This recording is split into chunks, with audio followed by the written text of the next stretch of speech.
Over the next few months, plan to do a different strategy when I think about trying to identify patterns that are concerning to me. You have to understand that since 2020, I've been talking about the risks of autoimmunity around COVID 19. And that's primarily because we looked at the research and we found that the spike protein binding to specific proteins, at that time was primarily ACE2, could trigger autoimmune responses. At the time, it sounded strange, but over the years, it has become clearer and clearer that there is a strong link between COVID and autoimmune responses because it binds to so many normal proteins. And so, because of that extrapolation, I was always anticipating issues, and therefore I look for them. And when they don't quite add up, I don't quite know how that is possible because based on everything that I have thought and predicted, I have always thought that it was a matter of time before we see this COVID storm. And I use an iceberg description where there's chronic immune activation under the water, no significant symptoms, but then people have all these unusual patterns occurring after that. And that's what I have always been focused on in terms of COVID and the ongoing circulation of the virus.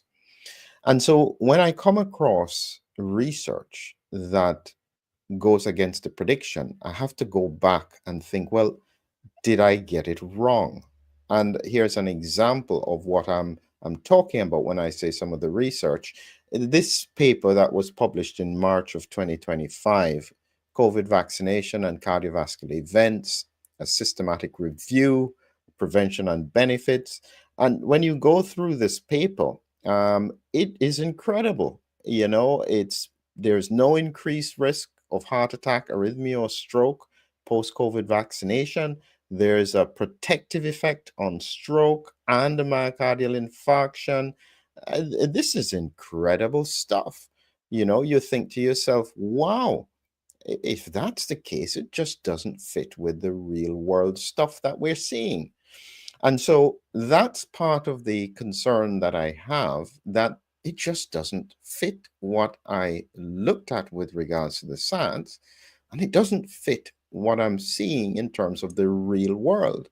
When you look at the outcomes, people who are sick across the world, you look at the excess mortality. If that was so incredible, we should see levels way down. So it doesn't seem to add up. And that's my problem, is because that's what's coming out, research paper after research paper. And you think, how is that possible? I had a similar experience very early in the pandemic, in early 2021, when the numbers were coming out with regards to what they anticipated from the studies with the COVID vaccine, and how incredible the 95% risk reduction.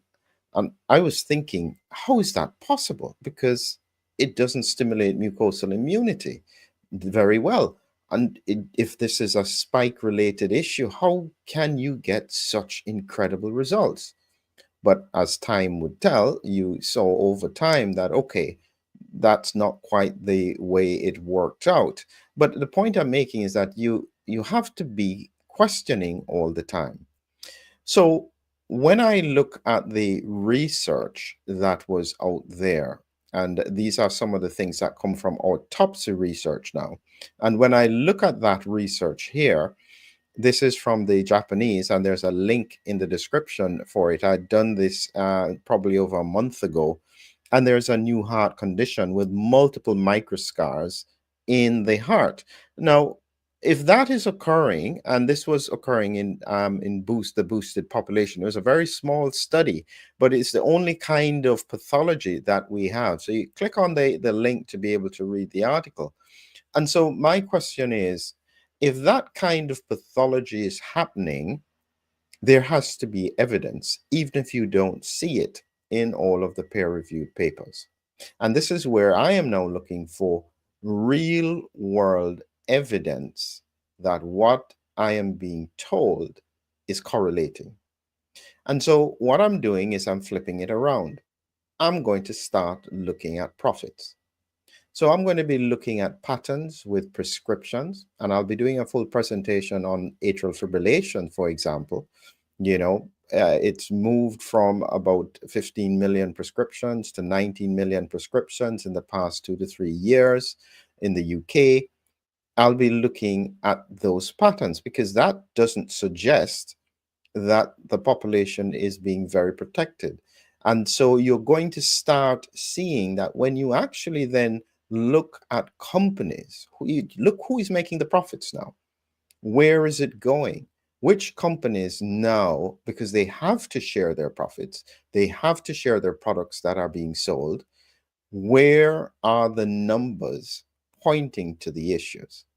One of them that I've had on the back burner that I've been planning to do for a long time, couldn't quite figure out how to get all the numbers, was something like what's happening with, say, Viagra.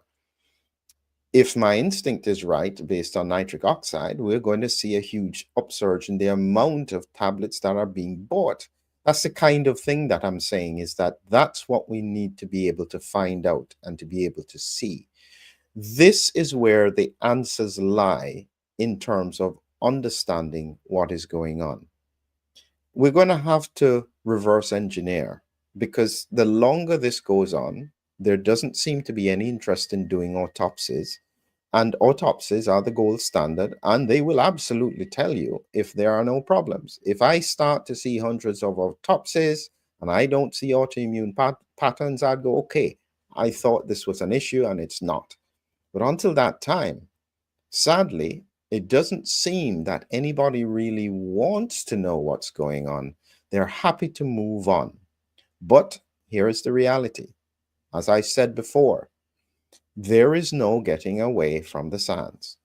And the science tells me that if we have highly vaccinated populations who are immune primed, having recurring COVID infections, you have got to have chronic immune activation, autoimmune responses occurring, and this is going to have to lead to more disease.